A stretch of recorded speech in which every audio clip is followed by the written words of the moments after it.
I am Combary Ounténi Yamba, an endogenist, an independent researcher, a specialist in endogenous development from Ouagadougou, Burkina Faso. The theme, indigenous knowledge.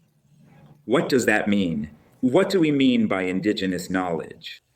Indigenous knowledge is the whole body of information about the ecosystem of a geographical area such as Gourma in the east of Burkina Faso. And we know very well when we look at both history and the present that Gourma extends beyond Burkina Faso's borders. Of course, in Mali, Niger, Togo, Benin, and Ghana, you find within each of those countries a large community. Gourmanchê. That said, the GOURMANCHÉ, a community in West Africa, live through a specific experience. In that area, of course, both yesterday and today, I would say. When we look at history as well as current reality, I would say, in Gourma, there are many trades. Trades in the sense that, of course, on both the scientific and technological levels, on the social level, social organization, that is to say, the family. Of course, a whole set of rules and laws that govern the life and functioning of the family, the clan, and more broadly, the community, just as in the time of Diaba Lampo, in the 1200s before the colonial era, rules and laws governed the life and functioning of the kingdom. The trades, we have oratory, oral arts, the griot tradition, kinship, joking relationships, tales, legends, songs and so on, cries, and the ululations of women. These are forms of indigenous knowledge. Pottery, that is to say, ceramics, as well as blacksmithing, leatherwork, hide processing, the production of foods such as shea butter, the making of traditional soap, dolo, and many other things besides. These trades, these arts and crafts are forms of indigenous knowledge, here specifically in Gourmanchê country. Naturopathy, traditional medicine, and geomancy known throughout the world. It is true, geomancy is a transcultural practice of prehistoric origin, but it is known, very well known, and especially well known in West Africa, more precisely in Burkina Faso, in the hands of the Gourmanchê. These are forms of indigenous knowledge. So before the arrival of the colonizer in the African tropics, Africans healed themselves, fed themselves, clothed themselves, and of course lived in harmony because they had created tools for development, including the arts and crafts I have just mentioned, as well as the laws and rules that governed life and the functioning of societies within the Gourmanchê community, the Gourmanchê geographical area, the Kingdom of Gourma. As a historical reminder, the Kingdom of Gourma was led, conceived, and organized by Diaba Lampo, and then by his sons and his grandsons. As for astronomy, we need to use discernment. In Endogenism, not a single step without discernment. Like when driving, without visibility, you don't move forward, because prevention is better than cure.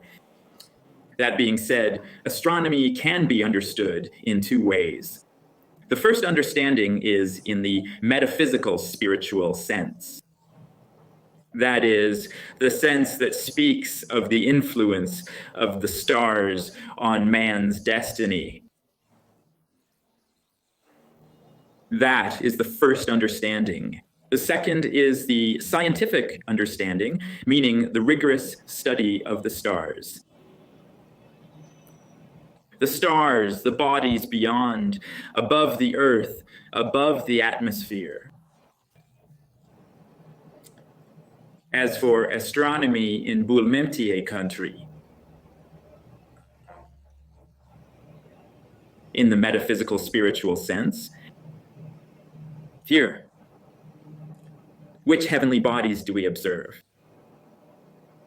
The sun, the moon, the stars. Their influence on the destiny of man, with a capital M, of course. That said, for teaching purposes, in Boulmentier country, you will hear of a woman called Malo. To speak of the moon is a child, a girl, a female child who was born on the first day of the moon, when the moon appears. She is called Malo. She can also be called Tilpoa if it's a woman. If it's a man, Tiliga.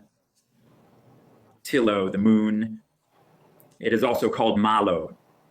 Linguistic dynamics, linguistic engineering lead us to this delight.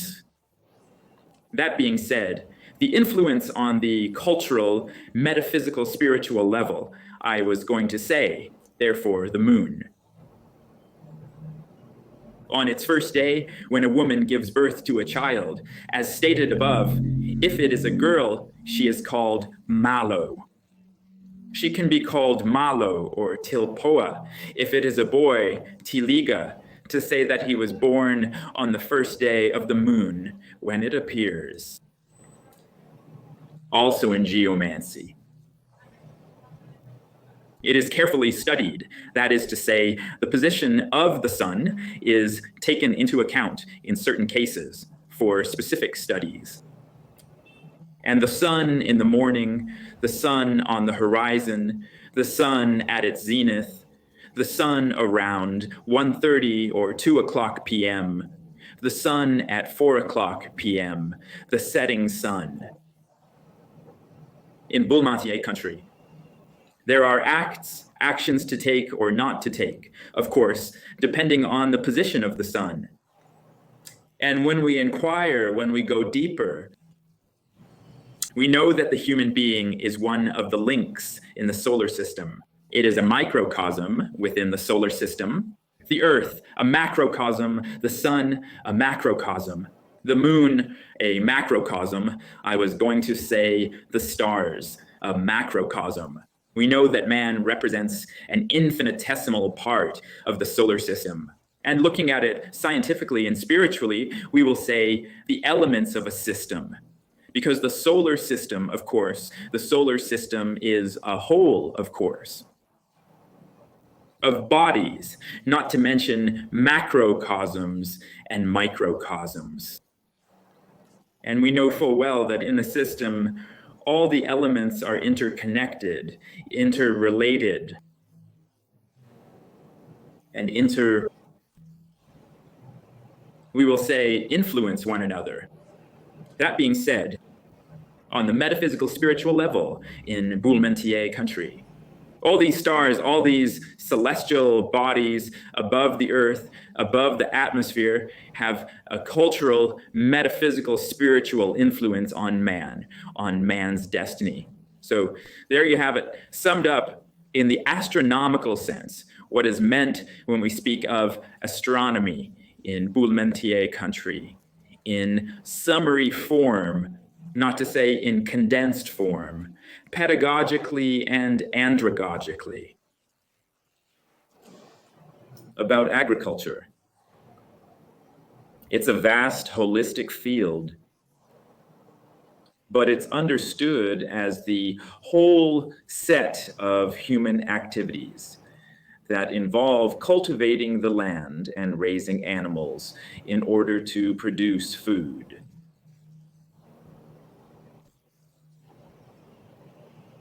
So there is, of course, crop farming and livestock raising.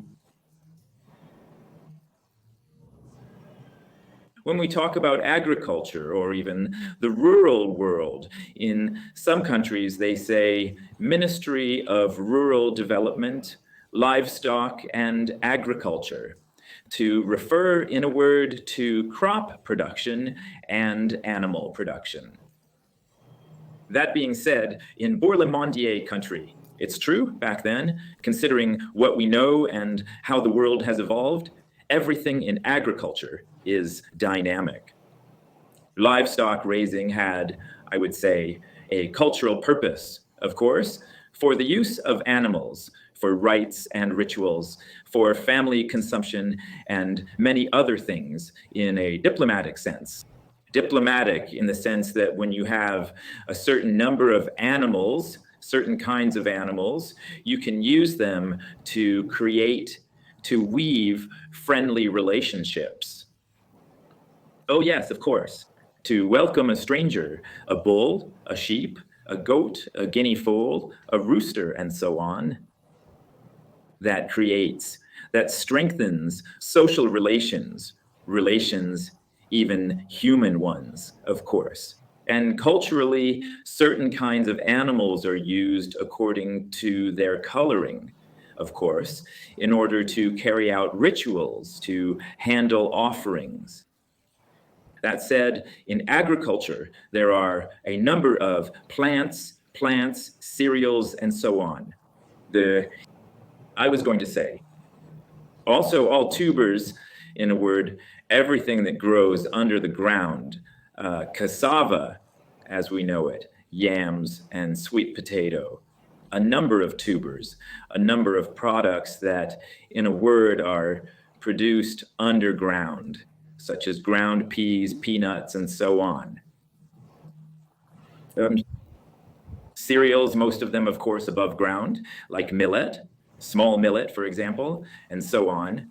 There is a kind of small millet that, of course, in less than 90 days, mostly in 2.5 months, even 3 months, in a word, is already ready. So in most cases, during famines, that's what people plan ahead for. In any case, prevention is better than cure. So these are cereals that are grown, planted, produced in order to anticipate a certain number of risks. Anyway, that's it.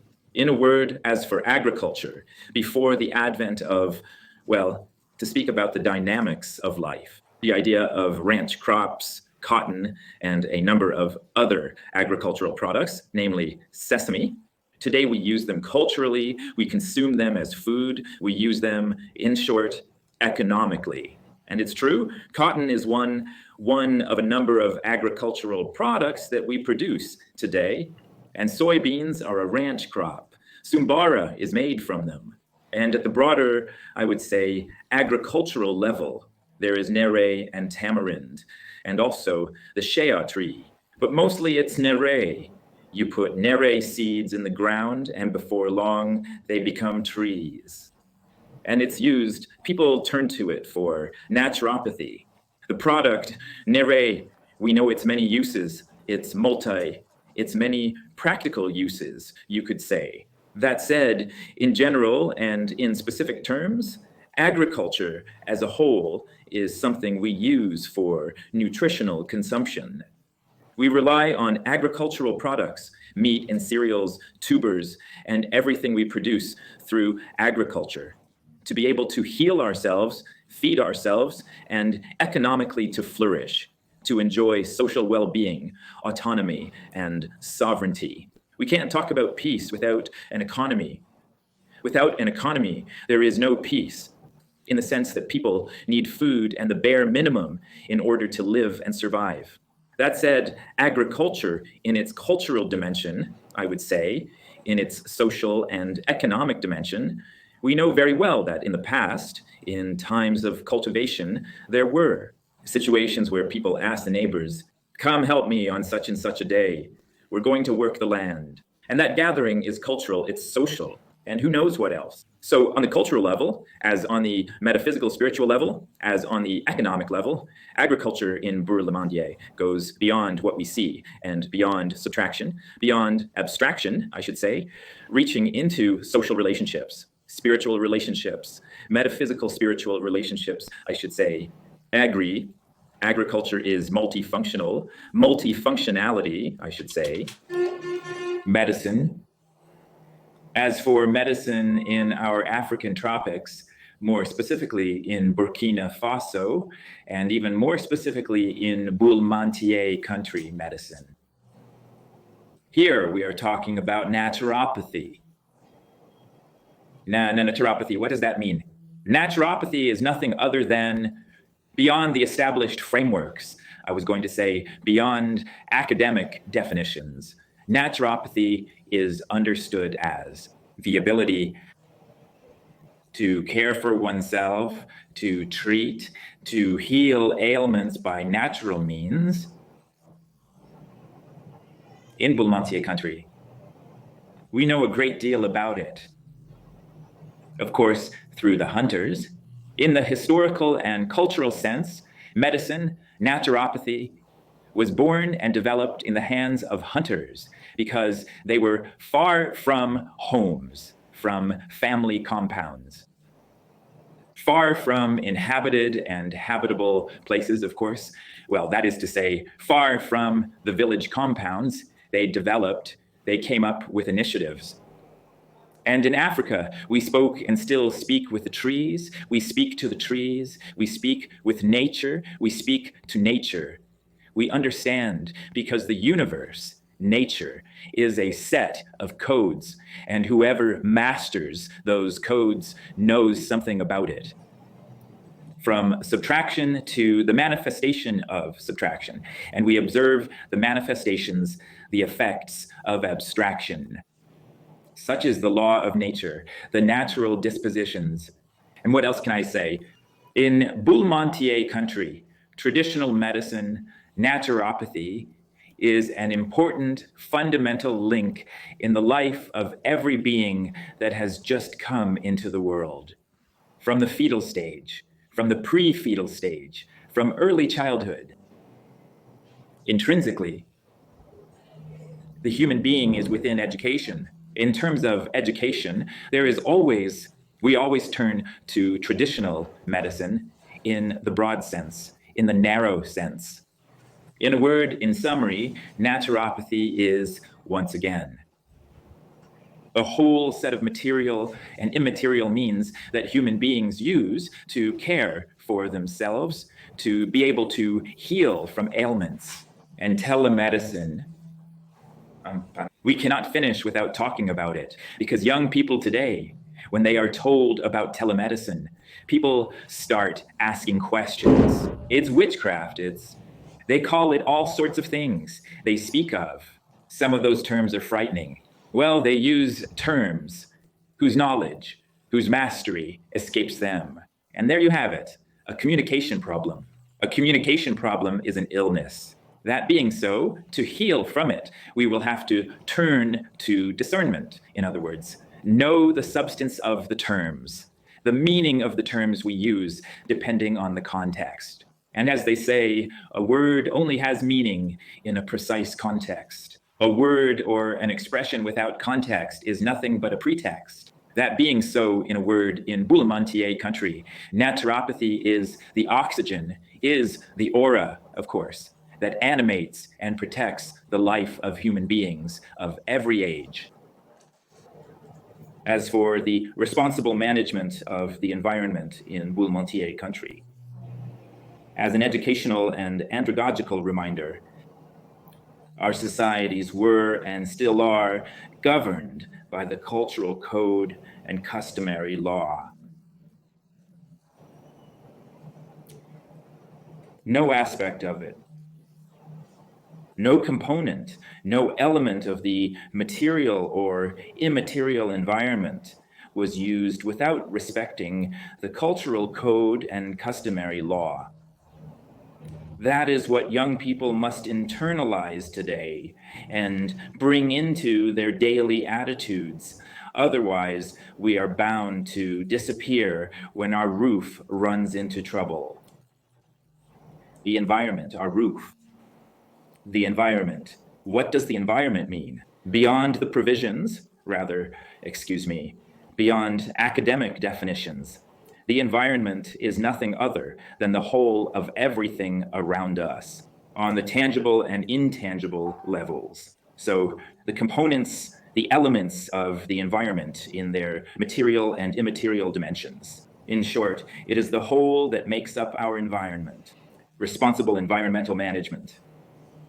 As I was saying earlier, It is governed, the environment is governed by the cultural code and customary law. In the cultural sense, in the metaphysical spiritual sense, I would say, to remove a leaf or bark or a root from a tree, you must ask its permission. Tree, I am asking for a part of your body to do this or that. Then you take it and make use of it. That is on the cultural level, on the metaphysical spiritual level. On the social level, it is true, the tradespeople, the cabinet makers, those who make, in short, step stools, pipes, those who design them have always turned to it. They always submit to the cultural code and customary law that govern the life and functioning of the town, of the community. A foreigner must submit to the cultural rules in Boulmontier country, otherwise he will, of course, face the full force of the law. And that is what environmental management is. It was far removed from any form of greed, not to say extreme mercantilism. Today, if there is climatic upheaval, we talk about climate change, but it is greed. It is a failure to respect the cultural code and customary law. That is not cause for alarm. There is hope in the sense that the Burkina Faso authorities today are in the process of tropicalizing, of making our legislation homegrown. The Constitution of June 2nd, 1991. Once again, there is hope. Young people reconnect with the source. As journalists like to say, they always go to the source and verify the information. So let us drink from the source. That is to say, turn to the cultural code, to customary law, which govern the life and functioning of the town, of our societies. That is a healthy environment in a healthy mind. And to make things clean, we must first cleanse ourselves. When my room is clean, the living room will be clean. Consequently, the yard and the front of the house as well. Donc, the quality, cleanliness, or unsanitary state of a neighborhood reflects the attitude of the people who live there. Again, a healthy environment in a healthy mind, that is the ideal.